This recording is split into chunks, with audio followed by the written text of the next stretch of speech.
Hello everyone, welcome back to my channel. ಇವತ್ತಿನ ರೆಸಿಪಿಲಿ ಜೋಳದ ರೊಟ್ಟಿನ ಹೇಗೆ ಮಾಡೋದು ಅಂತ ತೋರಿಸ್ಕೊಡ್ತೀನಿ. ಹಾಗೆ ಎಣ್ಣೆ ಬದನೆಕಾಯಿನ ಮಾಡೋದನ್ನು ತೋರಿಸ್ಕೊಡ್ತೀನಿ. ಎಲ್ಲೂ ವಿಡಿಯೋನ ಸ್ಕಿಪ್ ಮಾಡದೆ ಕೊನೆವರೆಗೂ ವಿಡಿಯೋನ ನೋಡಿ. ಇವಾಗ ಹೇಗೆ ಮಾಡೋದು ಅಂತ ತೋರಿಸ್ಕೊಡ್ತೀನಿ. ನಾನು ಅರ್ಧ ಕೆಜಿಯಷ್ಟು ಬದನೆಕಾಯಿನ ತಗೊಂಡು ಕಟ್ ಮಾಡಿ ಅದನ್ನು 4 ಭಾಗ ಮಾಡಿ ನೀರಲ್ಲಿ ಹಾಕಿ ಇಟ್ಕೊಂಡಿದ್ದೀನಿ.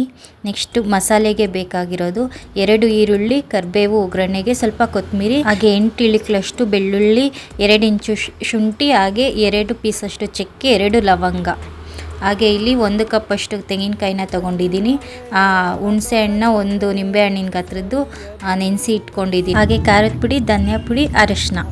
ಈಗ ಒಂದು ಜಾರ್ಗೆ ಎಲ್ಲನೂ ಹಾಕ್ಕೊಳ್ತಾ ಇದ್ದೀನಿ. 2 ಮೀಡಿಯಮ್ ಸೈಜಿನ ಈರುಳ್ಳಿ, 1 ಟೊಮ್ಯಾಟೊ, ಶುಂಠಿ, ಬೆಳ್ಳುಳ್ಳಿ, 2 ಪೀಸಷ್ಟು ಚಕ್ಕೆ, ಲವಂಗ, ಕೊತ್ತಂಬರಿ, ಹಾಗೆ 1 ಕಪ್ ತೆಂಗಿನಕಾಯಿ, ಹಾಗೆ 2 ಸ್ಪೂನಷ್ಟು ಕಡಲೆ ಬೀಜನ ನಾನು ಹುರಿದು ಸಿಪ್ಪೆನ ತೆಗೆದಿಟ್ಕೊಂಡಿದ್ದೀನಿ.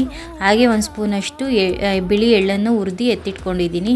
ಹಾಗೆ ಒಂದು ಅರ್ಧ ಸ್ಪೂನಷ್ಟು ಜೀರಿಗೆ, 2 ಟೇಬಲ್ ಸ್ಪೂನಷ್ಟು ಧನಿಯಾ ಪುಡಿ, 2 ಟೇಬಲ್ ಸ್ಪೂನಷ್ಟು ಖಾರದ ಪುಡಿ, ಹಾಗೆ ಅರ್ಧ ಟೇಬಲ್ ಸ್ಪೂನಷ್ಟು ಅರಿಶಿನ ಪುಡಿ. ಇದಿಷ್ಟನ್ನು ಹಾಕ್ಕೊಂಡು ಸ್ವಲ್ಪ ನೀರು ಹಾಕ್ಕೊಂಡು ನಾನು ಗ್ರೈಂಡ್ ಮಾಡ್ಕೋತಾ ಇದ್ದೀನಿ. ಜಾಸ್ತಿ ನೀರು ಹಾಕ್ಕೊಳ್ಳೋಕೆ ಹೋಗಬೇಡಿ.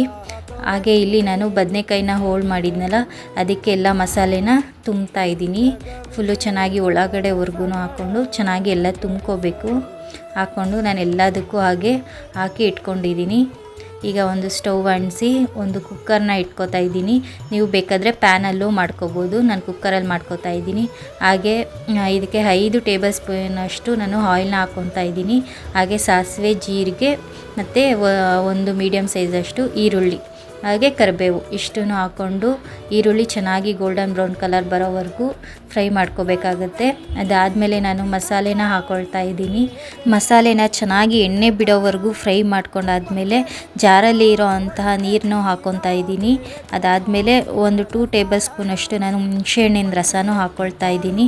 ಹಾಗೆ ಎಷ್ಟು ಬೇಕೋ ಅಷ್ಟು ಸ್ವಲ್ಪ ನೀರನ್ನು ಹಾಕ್ಕೊಂಡು ಗ್ರೇವಿಗೆ ತಕ್ಕಂತೆ ಸ್ವಲ್ಪ ಎಲ್ಲ ನೀರನ್ನ ಹಾಕ್ಕೊಂಡು ಅದಾದಮೇಲೆ ಸ್ಟಫಿಂಗ್ ಮಾಡಿರೋದನ್ನು ಹಾಕ್ಕೊಂಡು ಹಾಗೆ ರುಚಿಗೆ ತಕ್ಕಷ್ಟು ಉಪ್ಪನ್ನು ಹಾಕ್ಕೊಂಡು ಚೆನ್ನಾಗಿ ಮಿಕ್ಸ್ ಮಾಡಿ ಲಿಡ್ನ ಕ್ಲೋಸ್ ಮಾಡಿ ಒಂದು 3 ವಿಷಿಲ್ನ ತೆಗೆಸ್ತಾ ಇದ್ದೀನಿ. ಪ್ಯಾನಲ್ಲಿ ಆದರೆ ಒಂದು 15ರಿಂದ 20 ನಿಮಿಷ ಬೇಯಿಸ್ಕೊಳ್ಳಿ, ಕರೆಕ್ಟಾಗಿ ಬಂದಿರುತ್ತೆ. ನಾನು ಕುಕ್ಕರಲ್ಲಿ ಮಾಡ್ಕೋತಾ ಇದ್ದೀನಿ. ನೋಡಿ ಎಷ್ಟು ಚೆನ್ನಾಗಿ ಬಂದಿದೆ ಕಲರ್ಫುಲ್ಲಾಗಿ ಅಂತ ಹೇಳಿಬಿಟ್ಟು ಇವಾಗ ನಾನು ತೋರಿಸ್ತಾ ಇದ್ದೀನಿ ಎಣ್ಣೆ ಬದನೆಕಾಯಿನ ಹೇಗೆ ಮಾಡ್ಕೊಳ್ಳೋದು ಅಂತ ಹೇಳಿಬಿಟ್ಟು.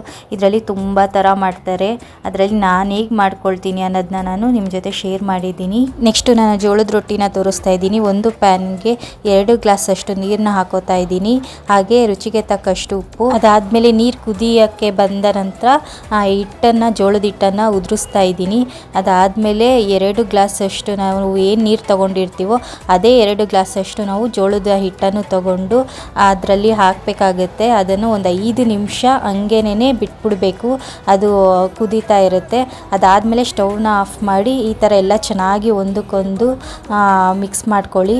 ಅದಾದಮೇಲೆ ಒಂದು ಮಿಕ್ಸಿಂಗ್ ಬೌಲ್ಗೆ ಹಾಕ್ಕೊಳ್ತಾ ಇದ್ದೀನಿ ನಾನು. ತುಂಬ ಬಿಸಿ ಇರುತ್ತಲ್ಲ, ಸೊ ನೋಡಿಕೊಂಡು ಚೆನ್ನಾಗಿ ಮಿತ್ಕೊಳ್ಳಿ.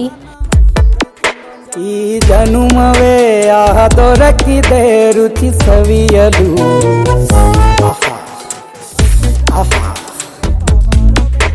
ಈ ಜಗವಿದೆ ನವರಸಗಳ ಉಣಬಡಿಸಲು. ಬಿಸಿ ಬಿಸಿ ಇದೆ,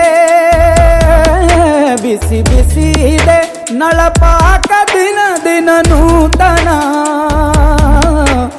ಇದನ್ನು ಚೆನ್ನಾಗಿ ನಾದಬೇಕು. ಒಂದು 5 ನಿಮಿಷ ನಾದಾದಮೇಲೆ ನಾನು ಇಲ್ಲಿ ಉಂಡೆಗಳನ್ನ ಕಟ್ಕೋತಾ ಇದ್ದೀನಿ.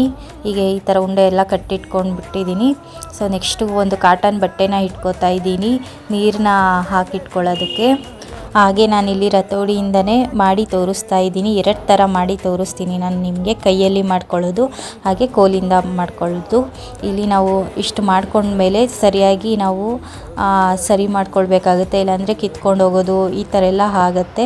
ಚೆನ್ನಾಗಿ ನಾವು ರೌಂಡಕ್ಕೆ ಬರೋ ಥರ ನಾವು ಮಾಡ್ಕೊಳ್ಬೇಕಾಗತ್ತೆ. ನಿಧಾನಕ್ಕೆ ನಾವು ಮಾಡ್ಕೋಬೇಕು. ಗಟ್ಟಿಗೆ ಹೊತ್ತಿ ಎಲ್ಲ ಮಾಡಿಕೊಂಡ್ರೆ ಇದು ಬೇಗನೆ ಕಿತ್ತೋಗುತ್ತೆ. ನೋಡಿ ಈ ಥರ ಆದರೆ ಸಾಕು. ಹಾಗೆ ನಾನಿಲ್ಲಿ ನೆಕ್ಸ್ಟ್ ಕೈಯಲ್ಲಿ ಹೇಗೆ ಮಾಡ್ಕೊಳ್ಳೋದು ಅಂತ ತೋರಿಸ್ಕೊಡ್ತೀನಿ. ಇದನ್ನು ಸೇಮ್ ನಾವು ಹಂಚನ್ನ ಎಲ್ಲ ಕರೆಕ್ಟಾಗಿ ನಾವು ಮಾಡ್ಕೊಳ್ಬೇಕಾಗುತ್ತೆ ಎಲ್ಲ. ಅದಾದಮೇಲೆ ನಾವು ಕೈಯಲ್ಲಿ ತಟ್ಕೊಳ್ಬೇಕಾಗತ್ತೆ. ಇಲ್ಲಿ ನಾನು 2 ಥರ ಮಾಡಿ ತೋರಿಸ್ತಾ ಇರೋದು. ಇಲ್ಲಿ ಕೈಯಲ್ಲಿ ನೆಕ್ಸ್ಟ್ ನಾನು ತಟ್ಕೊಳ್ತಾ ಇದ್ದೀನಿ. ಫುಲ್ಲು ರೌಂಡಕ್ಕೆ ತಟ್ಕೊಳ್ಳಿ. ಇದನ್ನು ಅಷ್ಟೇ ತುಂಬ ಪ್ರೆಸ್ ಮಾಡಿ ಎಲ್ಲ ತಟ್ಟೋಕ್ಕೆ ಹೋಗಬೇಡಿ, ನಿಧಾನಕ್ಕೆ ತಟ್ಟಿದ್ರೆ ಆಗುತ್ತೆ. ನೆಕ್ಸ್ಟ್ ನಾನು ಹೆಂಚು ಮೇಲೆ ಹಾಕ್ತಾಯಿದ್ದೀನಿ. ಹಾಕಿ ಒಂದು ತಣ್ಣೀರಲ್ಲಿ ಬಟ್ಟೆಯಿಂದ ಹೆಚ್ಕೊಂಡ್ಬಿಟ್ಟು ಸ್ವಲ್ಪನೇ ನಿಧಾನಕ್ಕೆ ನಾವು ಸ್ಪ್ರೆಡ್ ಮಾಡ್ಕೊಳ್ಬೇಕಾಗತ್ತೆ. ಅದಾದಮೇಲೆ ಎರಡೂ ಕಡೆನೂ ಚೆನ್ನಾಗಿ ಬೇಯಿಸ್ಬೇಕು.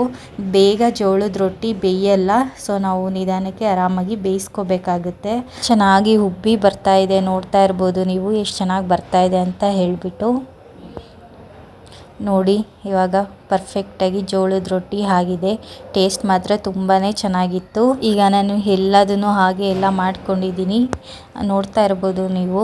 ನಾನು ಇದನ್ನು ಮಡಚಿ ತೋರಿಸ್ತೀನಿ ಎಷ್ಟು ಸಾಫ್ಟಾಗಿ ಮೃದುವಾಗಿ ಬಂದಿದೆ ಅಂತ ಹೇಳಿಬಿಟ್ಟು. ಈ ಎರಡೂ ರೆಸಿಪಿಯನ್ನು ಮನೇಲಿ ಒಂದ್ಸತಿ ಟ್ರೈ ಮಾಡಿ ಅಂತಲೇ ಹೇಳ್ತೀನಿ. ಹಾಗೆ ಈ ವಿಡಿಯೋ ಯಾರಿಗೆಲ್ಲ ಇಷ್ಟ ಆಗಿದೆಯೋ ಪ್ಲೀಸ್ ಒಂದು ಲೈಕ್ ಮಾಡಿ.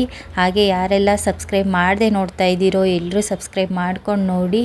ಇನ್ನಷ್ಟು ವೀಡಿಯೋಸ್ಗಳನ್ನ ಅಪ್ಲೋಡ್ ಮಾಡ್ತೀನಿ ನಾನು. ಸೊ ಅಲ್ಲಿವರೆಗೂ ಟೇಕ್ ಕೇರ್, ಬಾಯ್.